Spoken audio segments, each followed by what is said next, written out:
Solution আমার পক্ষে করে দেওয়া এই মুহূর্তে আজকে সম্ভব হচ্ছে না। তো আমাদের বেশ কিছু স্টুডেন্ট যারা 55+ অ্যান্সার করেছে তাদের মধ্যে আমরা একজনকে দায়িত্ব দিয়েছিলাম উত্তরটা করতে। আমরা যেহেতু রাস্তার মধ্যে আছে আমি ভেরিফাই করে দেবো। তো হালিম স্যার এটা ভেরিফাইও করেছে, আমিও একবার ঝলক দেখলাম, ঠিকই আছে, কোনো সমস্যা নেই। আমরা এখানে ডেমো সেট হিসাবে এই সেটটিকে নিচ্ছি, যে সেটটি তোমাদেরকে এখন দেখাচ্ছি। যাদের কাছে এই সেট আছে সেটা দিয়ে তারা মিলিয়ে নেবে ডিরেক্টলি, বাকিরা কোশ্চেনগুলোর উত্তর সহ মিলিয়ে নেবে, ঠিক আছে। তো এখানে প্রত্যেকটা এই যে সেটটি, এই সেটটি নিশ্চয়ই তোমরা দেখতে পাচ্ছ স্ক্রিনে। এই সেটটি যাদের কাছে আছে তারা এই সেটটির সাথে উত্তরগুলিকে মিলিয়ে নেবে।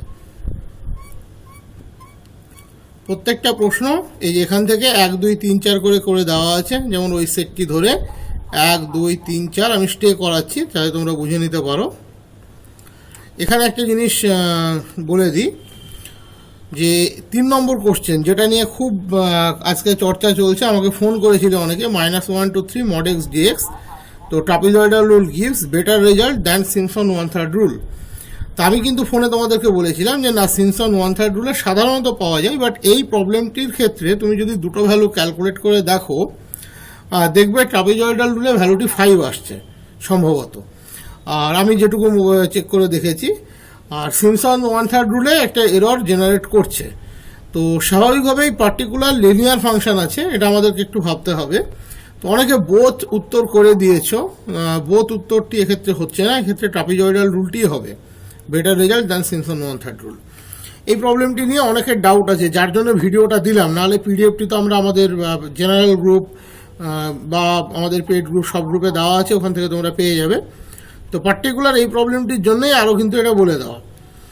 তো এই সেটটি ধরবে, এই সেটটি ধরে এখানে দেখতে পাচ্ছ 7 8 9 পরপর উত্তরগুলো করে দিয়েছে, এবং উত্তর ঠিক আছে, মোটামুটি ঠিকই করেছে, কোনো সমস্যা কিছু দেখতে পাচ্ছি না। কারণ ম্যাক্সিমাম কোশ্চেনই তোমাদের মক টেস্ট থেকে কমন কোশ্চেন ছিল, তোমরা নিজেরাই জানিয়েছো সেটা, এবং সবাই জানো এটা কমন কোশ্চেন পড়ে গিয়েছে। এবার এরকম সাধারণত এসএসসিতে হয় না যে কমন কোশ্চেন হয়, তবে আজকের কোশ্চেনটিকে আমরা একদম সহজ কোশ্চেনের ঘরে কোনোদিন ফেলবো না, এটাকে বলতে পারি মডারেট কোশ্চেন হয়েছে।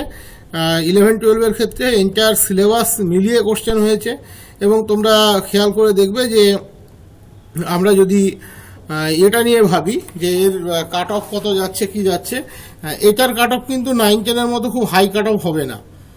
কারণ 11-12 ক্ষেত্রে একটা বিষয় কিন্তু কাজ করে, সেটা হচ্ছে সিলেবাসটা। আমার আজকে হয়তো সাউন্ড কিছু প্রবলেম হতে পারে, আমি একটা অন্য জায়গা থেকে করছি ভিডিওটা। তো 11-12 ক্ষেত্রে একটা ব্যাপার কিন্তু কাজ করে, সেটা হচ্ছে এখানে সিলেবাসটা ভাস্ট, সবাই সব কিছু পড়ে না। যেমন ওই যে তোমাদের MK² যে পড়েছে, ওটা পরশু দিনে আমি দিয়েছিলাম, ওই জায়গাগুলো থেকে আমি একটা লিস্ট দিয়েছিলাম তোমাদেরকে, লিস্টের মধ্যে থেকেই পড়েছি। এরকম সাধারণত হয় না, আমাদের এই সাবজেক্টে সাধারণত সাজেশন বলে বিষয়টি চলে না। তো যাই হোক, এবার চলে গিয়েছে, কমন পড়েছে, খুব ভালো কথা, কমন পড়েছে, কিন্তু কমন তুমি একা পাওনি, প্রায় সবাই কমন পেয়েছে। তো এটার কাট অফ যে খুব হাই যাবে তা যাবে না। কিন্তু এখন এখানে তোমাদের এই যে 29 যে প্রবলেমটা আছে, -2π/5, অ্যাকচুয়ালি 1 নম্বর অপশানটিকে যদি তোমরা খেয়াল করো দেখবো দাগটা খুব বড় আছে, 2π/5 মিডলের যে দাগটা কিন্তু খুব বড় আছে। অ্যাকচুয়ালি ওটাকেই ওরা -2π/5 লিখতে গিয়েছিল, কিন্তু হয়নি, পুরো কোশ্চেনটাতে দুটো অপশান মিলে গিয়েছে, দুটোই 2π/5 হয়েছে।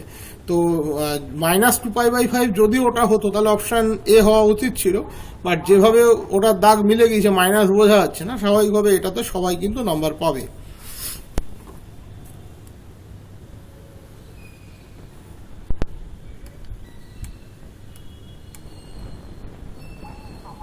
বাকিগুলো আমি স্টে করছি, তোমরা মিলিয়ে নেবে। আর নাহলে আমাদের গ্রুপে তো দেওয়া আছে, টেলিগ্রাম চ্যানেলেও দেওয়া আছে, ওখান থেকেও দেখে নিতে পারো।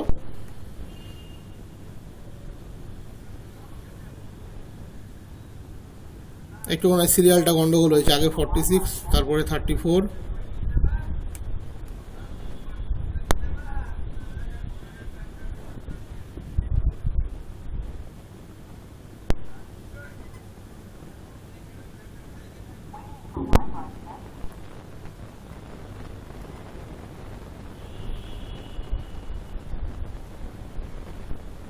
এটার ডিটেল সলিউশনও আমি দিয়ে দেবো, যেভাবে 9-10-এর ক্ষেত্রে ডিটেল সলিউশন দিয়েছিলাম, 11-12-এর ক্ষেত্রেও ডিটেল সলিউশন দেবো। আমি একটু বাইরে আছি, আমি রিটার্ন করার পর আমি দিয়ে দেবো। বা তোমাদের প্র্যাকটিস ব্যাচ 2.0 যেটা লঞ্চ হচ্ছে ওখানে আমি করিয়ে দেবো।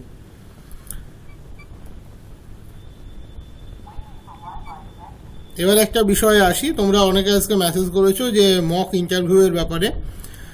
আগে এসএসসির রিটেনের রেজাল্টই বেরোবে, তারপর মক ইন্টারভিউ আমরা করাবো। মক ইন্টারভিউ আমাদের যারা অ্যাডমিটেড ক্যান্ডিডেট আছো তাদের জন্য কোনো ফিজ লাগবে না। আর ইতিমধ্যে আমি শিডিউল আজকে রাত্রেই দেখবে তোমাদের হোয়াটসঅ্যাপ গ্রুপে চলে যাবে, আশা করি আজকে রাত্রে নাহলে কাল সকালে পাঠিয়ে দেবে। ওখানে আমাদের প্র্যাকটিস ব্যাচ 2.0 ক্লাস কোনটা কোন দিন হচ্ছে তার ডিটেলস এবং বাকি সমস্ত ডিটেলস ওখানে দেওয়া থাকবে। প্র্যাকটিস ব্যাচের ক্লাস যেদিন যেদিন হবে সেদিন ক্লাসের শেষে লাস্ট 20 মিনিট আমরা ইন্টারভিউয়ে যে ধরনের কোশ্চেন ধরতে পারে তার উপরে একটা ডিসকাশন হবে। মক ইন্টারভিউটা আমরা লাস্টে নেব যখন রিটেনের রেজাল্ট বেরোবে। তারপর আপাতত যে লেভেলের সাবজেক্টের কোশ্চেনগুলো জিজ্ঞাসা করে সেগুলো শেষ আধ ঘন্টা 30 মিনিট বা 20 মিনিট সেটা নিয়ে ডিসকাশন হবে। ঠিক আছে, সেটা বলা থাকলো। আমি সেটা তোমাদের ডিটেলসটা আজকালের মধ্যে গ্রুপে চলে যাবে। আর প্র্যাকটিস ব্যাচ 2.0-তে যারা জয়েন করবে, অলরেডি যারা জয়েন করে গেছো ঠিক আছে, যারা করবে কাল পরশুর মধ্যে করে যাবে। আর ওখানে আমরা করাবো, আর লাস্টে যখন মক ইন্টারভিউ হবে তখন সেটা হবে। আপাতত যে সাবজেক্টিভ কোশ্চেনগুলো ওখানে বলে দেওয়া হবে। আর গ্রুপ সি গ্রুপ ডি আমরা যেটা চালু করতে যাচ্ছি, আজকেও ফোন করেছিল কয়েকজন হোয়াটসঅ্যাপ করে, যে এটা শুধুমাত্র মক টেস্ট চালু করতে যাচ্ছি এবং সেটা খুব নমিনাল, মানে মেনটেন্যান্স চার্জ ওয়ান টাইম সব বলা আছে 300 রুপিস দিয়ে আমরা শুরু করেছি। একবারই লাগবে, আর নয়। শুধু পরীক্ষা দেবে, সপ্তাহে 2টো করে টেস্ট হবে, একটা টপিক ওয়াইজ, একটা মিসসেলেনিয়াস, 20 মার্কসের অনলি অ্যারিথমেটিক, কারণ বাকি পোর্শন আমাদের জানা নেই। যেটা জানা নেই সেটা করতে পারবো না, আগেই বলেছি। আশা করি যারা এসএসসি আমাদের কাছে পড়েছো তারা জানো। আউট অফ টপিক যেটা পারি না সেটা বলে লাভ নেই। ম্যাথামেটিক্সটা জানি, ম্যাথামেটিক্সের উপরেই টেস্টটা হবে। যেমন তোমাদের অ্যাপ্লিকেশন মারফত হতো তেমনই হবে। প্রত্যেকটা টেস্ট 2বার করে দেওয়ার সুযোগ থাকবে। এটা কমিটমেন্ট, আর আমরা যা বলি তার থেকে বেশি দিই। তোমাদের 150টা টেস্ট বলেছিলাম, নিশ্চয়ই মিলেছে। যতগুলো 60 মার্কস ছিল মিলেছে।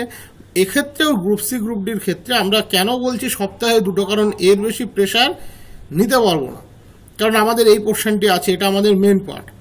এবারে ওখানেও আমরা সপ্তাহে 2টো বলছি, কিন্তু যখন এক্সাম আসবে সেটা 2টো থাকবে না, 2টোর অনেক বেশি হবে। কিন্তু ওটা ওয়ান টাইম। ওটা করার উদ্দেশ্য এটাই যে ক্যান্ডিডেটগুলি আমাদের কাছে দীর্ঘদিন এসএসসি ম্যাথামেটিক্সটা পড়েছো, তাদের যদি চাও নয়, তোমাদের তরফ থেকেই অপশানটা এসেছিল যে একটু যদি করিয়ে দেন, তার জন্যই ওটা করা। ওখানে কোনো লাইভ ক্লাসের কমিটমেন্ট নেই, বাট আমি এটাও বলছি লাইভ ক্লাসও হবে, কিন্তু কোনো কমিটমেন্ট করে দিতে পারবো না। তখন তোমরা প্রত্যেক সপ্তাহে জিজ্ঞেস করবে স্যার কবে নিচ্ছেন। যতটা পারবো এসএলএসটি ম্যাথামেটিক্সকে বাঁচিয়ে ততটা আমরা করে দেবো। তো এই আজকের টেস্টগুলো দেওয়া থাকলো, পরে আমি একটা ডিটেলস সলিউশন তোমাদের প্র্যাকটিস ব্যাচে করিয়ে দেবো।